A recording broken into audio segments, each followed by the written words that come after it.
here's your priorities. Here's our priorities. Number one, healthy relationship with God as a Christian. Bible reading, prayer, love Jesus, worship, relationship with God. Because if you don't have a good relationship with God, then that lack you're going to want your spouse to meet. Let me say this, a good spouse is still a bad God. And sometimes if you don't have a good relationship with God, you're giving God's responsibilities to your spouse and you're gonna crush him. Healthy relationship with each other as a married couple. You're married before you have kids and you wanna be married after they're gone. Number three, healthy relationship with each of your children as parents.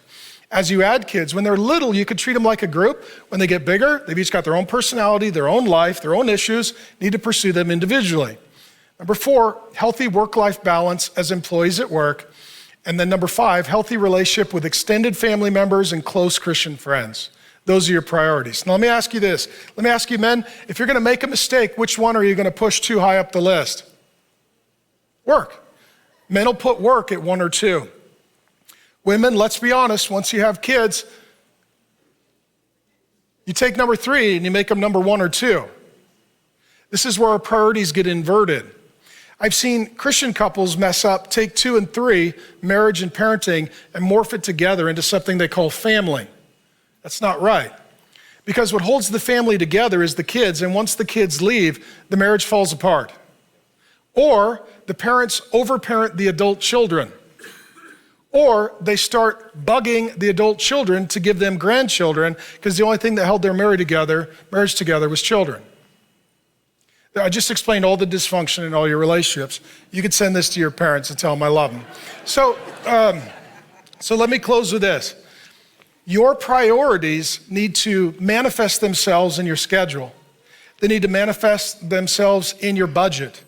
You need to be able to say no to certain people and things so you can say yes to the most important people and things. And if you are in first priorities with the Lord, He's gonna love you so you can love. He's gonna forgive you so you can forgive. He's gonna teach you about covenant so that you can live in covenant. And then your spouse. And one of the greatest gifts you can give to your kids is a healthy marriage, so that they can grow up and launch and not be looking back, wondering and worrying, are mom and dad gonna make it? They're fine. They're actually on a date night. They don't even know that we've moved out. They're doing fine. And we love our kids, but I want to launch our kids and I wanna just make sure that our marriage is our priority. And then when God gives you grandkids, of course they're a priority. That being said, I love you, and I see that marriage is in crisis. And I believe that the couple that obeys the word of God has a 100% success rate in marriage, right? God made Adam, he had a relationship with God. Then he made Eve, now he's got a relationship with Eve. Then he gave them kids. You can see that creation, the divine design, are these priorities. We want you to fall in love. We want you to be happily married. We want you to grow old together. We want the last day of your marriage to be your best day. We want there to be fun on the calendar. We want there to be love in the household. We want your children to grow up in an environment where they're pro-marriage and they're hopeful for their future. And we love you and we want God's best for you. And if you obey his word, that's what you get.